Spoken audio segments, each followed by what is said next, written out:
Magic the Gathering, a game full of chaos and limitless combos. People can do almost anything that they want.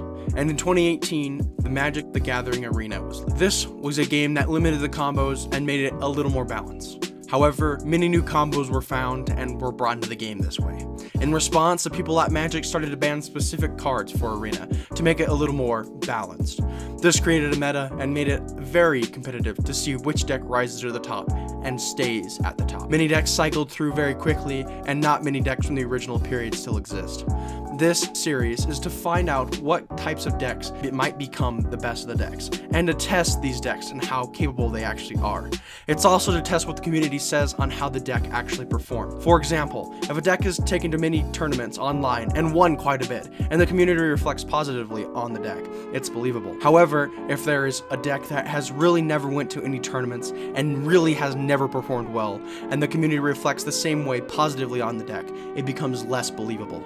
So that's what we're here for, to figure out what are the best decks for multiple formats. Welcome to Climbing the Ranks.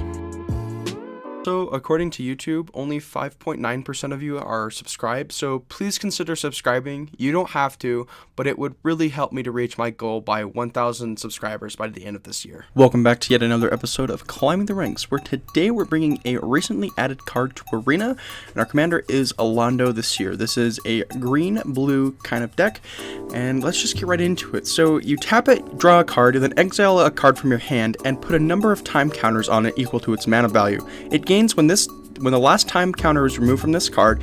If it's exiled, you may cast it without paying its mana cost. If you cast a creature spell this way, it gains haste until the end of turn. Then remove a time counter from each other card you own in exile. So instead of having the suspend ability, which it pretty much does, instead of you waiting an upkeep to remove a counter, whenever you use the ability to exile one from your hand, you get to remove a time counter, whether it being a land or any other creature, planeswalker, instant, sorcery, all that kind of good stuff. Whether it be Ginger Brew or a Thorn Mammoth, you're going to remove a time counter, and you're also tapping to draw a card. So the entire deck is based around using this ability quite a lot and kind of aggro controlling our way through the game. So we have a lot of cards that untap our commander a lot, and we also have cards that are control-less, like counter spells. So let's just get right into the deck. So firstly, for the 1-drops Wizard class, we're drawing a lot of cards off of Alaundo, so it's just perfect. An Offer You Can't Refuse is one of the best counter spells on Arena.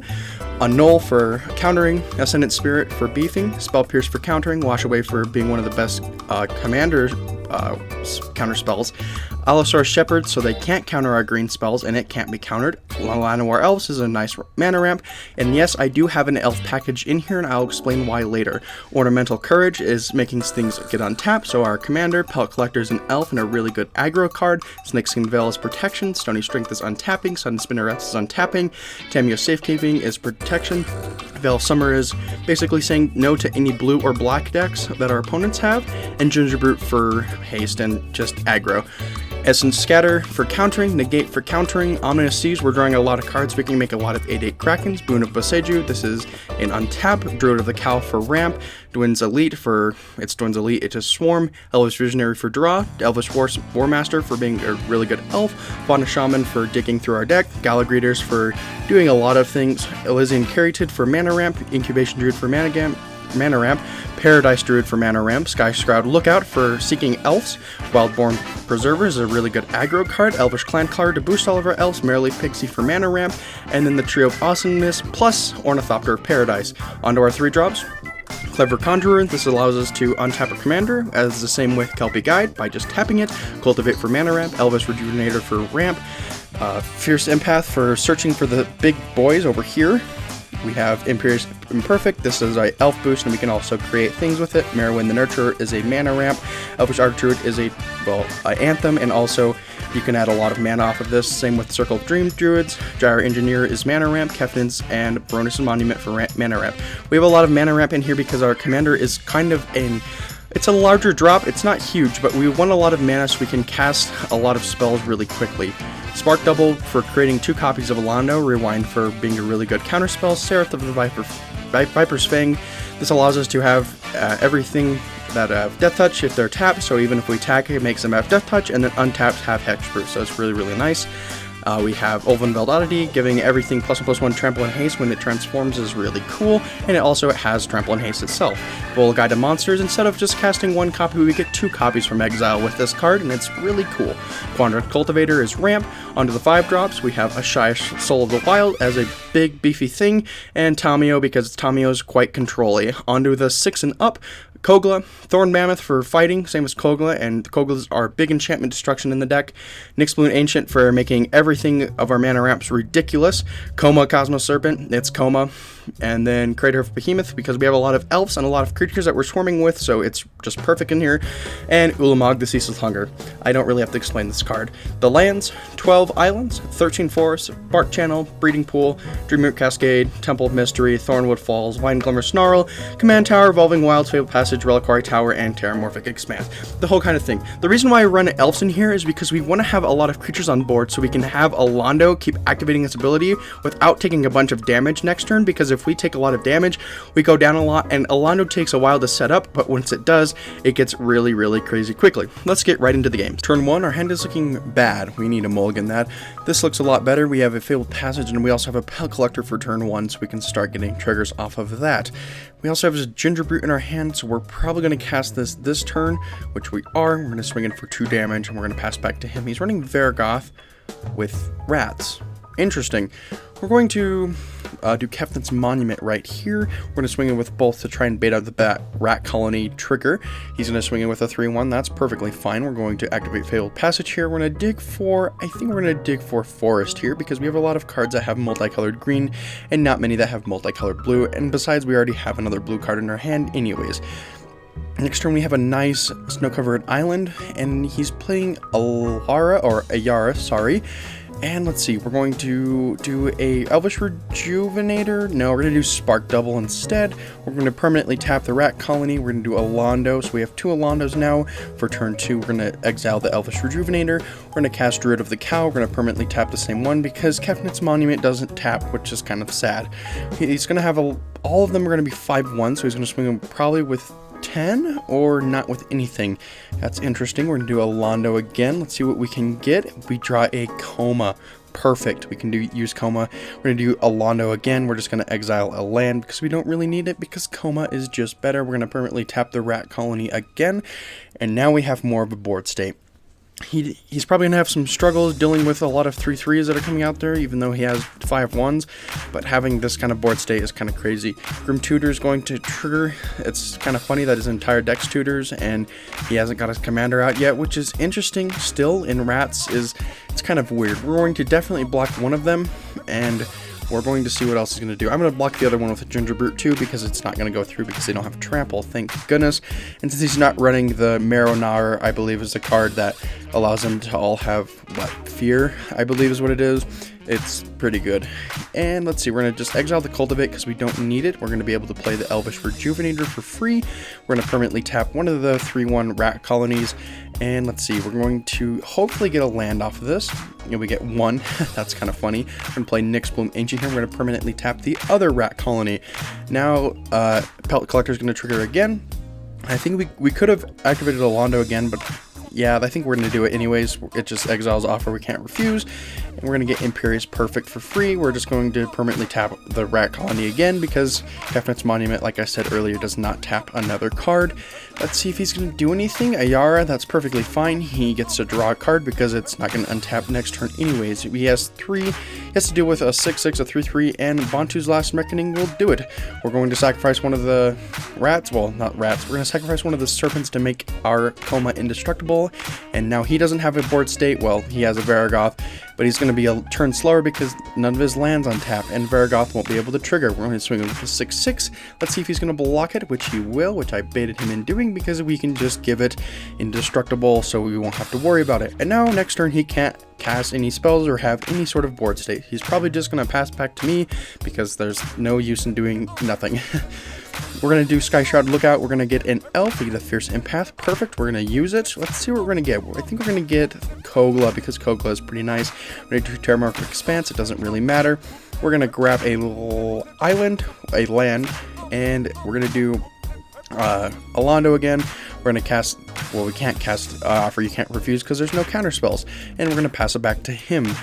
he draws, he's going to have 7 lands. Rat colonies coming out here. Another rat colony is coming out there. Another rat colony is coming out there, but sadly none of them have haste, and he scoops right there.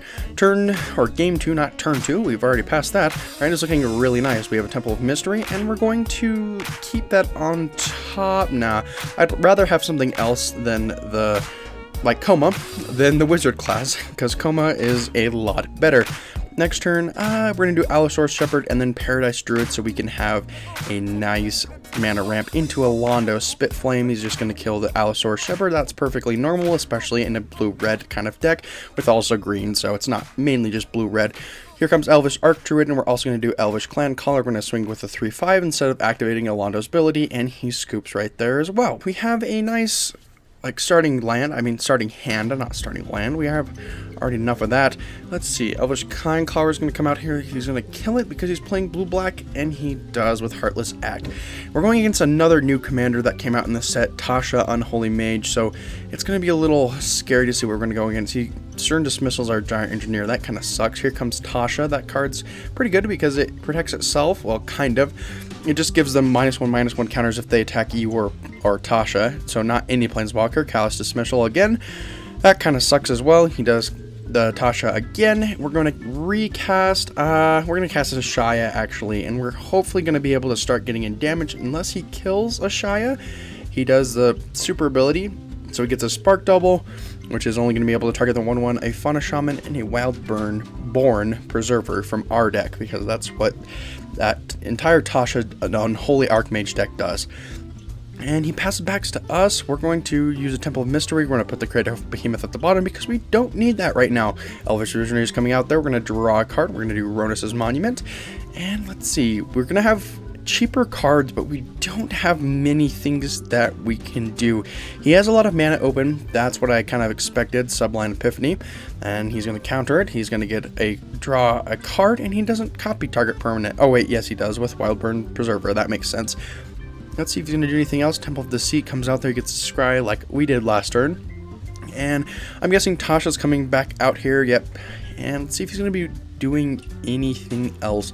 He's probably not, because he just has a kind of a smaller board. He's going to do Tasha again, and we have to give him the Elvish Clan Caller. That kind of sucks because they're all 3/3s now, all of his elves, which are our elves. That's kind of a tongue twister. We're going to do Alaundo. We're going to sacrifice the Mind Stone here, and we're just going to pass back to him. Whole Breacher Horror. That's not fun at all. Wildborn Preserver is going to trigger twice, but he doesn't get anything off of it. Tasha is going to trigger, so basically we can't attack it because, I mean, he has a 7/8 and it turns our Ashaya to a 9/9. I mean, we could if we want to, but he's just going to block with a lot of things. And yeah, we're just going to pass back to him. It's a 13/13 now, which is kind of scary, but it doesn't really matter. Letter of Acceptance, Whole Breacher Horror is going to trigger, but he doesn't do anything with it. Interesting. Neither of those cards. Haunted of the Seeing Winds. I wonder why he isn't. That's kind of strange. We're going to do Evolving Wilds here because it's just another land drop. And he says good game because it pretty much is. We don't have much of a board state here. I mean, we have a lot of things. We're going to untap Alaundo to hopefully dig deeper. We get a land and we're going to get a Cold Still Heart. Okay, we're going to attack with a 14/14. See if he's going to block. Well, it's going to be a 13/13. He's going to block with a 1/1. Or not a 1/1. A 3/3, a 3/3, a 3/3, a 1/1. And he's gonna say never mind. He's just gonna block with a 1/1. That makes sense. And we're going to see it's Haunted of the Seeing Winds to draw another card this turn. Infernal Grass is gonna kill. Never mind, it's not, because Snakeskin Veil protects it. Thank goodness this card exists. Whole Breacher Horror, though, is going to trigger. He's going to do Fauna Shaman to get some creature by discarding a creature, which he does. He grabs the Scarab God. This is not looking good for us in any way. Whole Breacher Horror is going to trigger again, but he doesn't target anything with it. That's kind of strange still.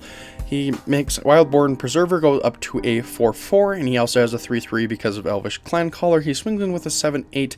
I'm just going to block with a 1/1 that doesn't do anything right now. Merowyn the Nurturer is going to come out there, and we're also going to do Cold Still Heart again, choosing green. A lot of the Seer is going to come. It's just going to exile the Elvish Rejuvenator automatically.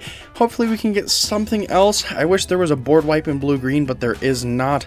I know there's a River's Rebuke, but that's not a board wipe. That's just a return to everything to hand. It's a board board removal, but I wish there was a board wipe in these colors. We are not in a good situation at all in this circumstance, but it doesn't really matter. Hull Breacher Horror is going to trigger again. I think he's just savoring the moment because he could have way won right now because of Hull Breacher Horror. That he could have just returned everything into our hand and would have won right there. The Scarab God's going to come out. Well, it's going to trigger. He's going to exile something. He's going to get a copy of Hull Breacher Horror. Yay, that's not fun. He says good game again. I don't know why he keeps trying to do that. I'm not sure why he's attacking or just doing Hull Breacher Horror's ability, because he's been casting a lot of spells and is able to kill me. We're going to do green again off of Cold Steel Heart. Haunted of Seeing Winds. He's going to draw 2 more cards. He's going to do Elspeth Nightmare, but we don't have anything in our hand. Tasha, the Deep Dwelling's going to come out there. He's going to return the Cold Steel Heart again. That's strange. Oh, wait. They have hexproof. I just realized that. That's the only thing he can target. My goodness. I mean, that makes a lot more sense. Tasha's Deep Dwelling is going to do something else, but he's not going to target anything because nothing has ETB triggers right now. We're going to, I don't know, exile the Cold Steel Heart again. I mean, we can, and that's what we're going to do. We're going to get the Llanowar Elves for free. Vol is going to come out there. I could have done it the other way around, but I don't really care. We're going to swing in with nothing because we don't have anything we need to swing in with. And he's going to exile our graveyard. There goes all of our graveyard. That kind of sucks, but we're not running Hoffrey, so it's not that big of a deal anymore. It's just all exiled cards. So if he had a way to get rid of exiled cards, that would also kind of suck. The Scarab God's going to come out there. He gets a 4/4 Exclusion Mage, and he returns our Seraph back to our hand. Wildborn Preserver is going to trigger a couple times. Let's see if he's going to pay for it. I'm guessing he is. So it looks like he has a 14/14 and a 10/10 out there. That's not too good at all. And he gets Cratercliff Behemoth. Of course he does. I say GG back to him because there's no way we can win from this. I'm just going to let everything go through because there's no reason of blocking. Game 4. We can't win every game, but I think we can win this one. We have a really nice hand with Cold Steel Heart, Ramp, and Rewind, and also Elvish Archdruid if we can get it out there early enough, which I think we will be able to. We also can get Alaundo on turn 3, which isn't too bad either if we really need it, which I think we might do. We're going against Kathis, the Hidden Hand. This is a fun deck to go against. I don't really know how to explain it. It's not that fun, actually. It's just a bunch of historic spells, really. Kodama of the West Tree is coming out there because, or the East Tree, I think it's the West Tree. Alaundo the Seer is going to trigger. We're going to get rid of the Incubation Druid because we don't really care about it, and if we draw another land, we can get Kogla out there. Hopefully, let's see, Binding of the Old Gods is going to kill our Alaundo. That's sad. And we're going to do, oh, that's not looking too great for us. We're going to do Merrileaf Pixie here, and we're also going to do Sky Shroud Lookout. And let's see, we can do an Allosaurus Shepherd, which I think we will. We have another mana to work with. We could have done Mind Stone, so we could have maybe, almost definitely done Kogla. Here comes Kathis, the Hidden Hand out there, and we're going to pay 2 life. Here comes Kogla. Now we can fight a 3/4, and hopefully he doesn't do anything else. Mind Stone is going to come out here. We're going to get a draw card off of this. And yeah, we're not running the best colors to go against with the Veil of Summer. Yes, there is black, but he hasn't done anything with the color black except the Binding of the Old Gods, and it's mainly been green. Let's see if he's going to kill anything with it so we can use the Veil of Summer. Oh wait, we don't have any mana. Never mind, and that could have protected us. That kind of sucks. We're going to see, we're just going to attack with the 7/6. We're going to get rid of the Meathook Massacre, a very, very good card right now. And we're going to leave the Rewind in our hand and the Veil of Summer. So in case we need it, we can use it. Either one of them. Or wait, we can actually use both because of Cold Steel Heart is being untapped. Let's see if he's going to be able to do anything from this board state. Kathis coming out there. We're going to make it go a Rewind time. And that is game 4. Game 5, our hand is looking really good. We have a Llanowar Elves really early, and we're going against Lord Xander. Interesting. Very interesting, because I've made a deck profile on this recently. Confounding Conundrum. That card kind of sucks against us. We have a lot of mana ramp, and that's just kind of perfect. It basically makes us to where instead if we were mana ramping on the battlefield, we put it into our hand instead. It slows us down quite a bit, but since we don't have any mana ramps immediately that are land ramps, except Quandrix Cultivator in our hand, it's not too worrying. He gets a lot of mana out there, which is what this deck does. Power Word Kill. He's going to kill our commander, which makes perfect sense. Wizard class is coming out there. We're going to do Alaundo here, and we're going to do Quandrix Cultivator for the heck of it, because we're just going to get one in our hand, basically, because we already played a land this turn. We're going to swing in for 3, And let's see if he has enough to cast Xander. I mean, if he plays another land, he should be able to. Or he can do Crashing Tide and return our Alaundo back to our hand just to get rid of it. We're gonna definitely cast that again unless we get something very good like a Thorn Mammoth, a Kogla, a Coma, and we don't get it. We get Ronus Monument, which we're gonna do because we get to cast both of them. We're gonna make a Llanowar Elves a 4/4. We're swinging with everything. He goes down to 3 life. Let's see if he's gonna do Lord Xander here. That would be kind of funny. Or River's Rebuke.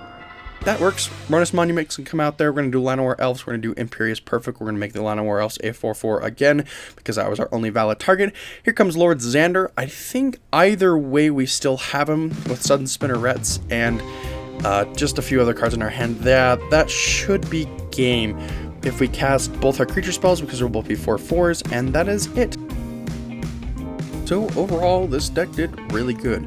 The main players of this deck was definitely Alaundo and the elf package that was in here. That helped us get Alaundo triggers off quite a bit, and the control aspect of it with Cameo and all the counter spells and all that kind of stuff is really nice. I really like this deck because making like 7 drops and 8 drops and even 10 drops cost way less to cast if you have a lot of little 1s and 2 drops. It's just perfect. And the amount of mana ramp in this deck is kind of crazy because we're running green-blue, which is the mana ramp colors, obviously. It's just perfect for the deck. It's really, really nice. The only deck that we lost to was Tasha because that deck is very good. It swarms out there and steals all of our stuff really quickly. Overall, it was a really nice deck. We won around 80% of the time, and it's usually like that. I believe was the article that I read on this deck to see how actually good it was. That's what the Climbing the Rank series is all about. And yeah, thank you for watching. If you enjoyed this video, please like and subscribe. It would be greatly appreciated.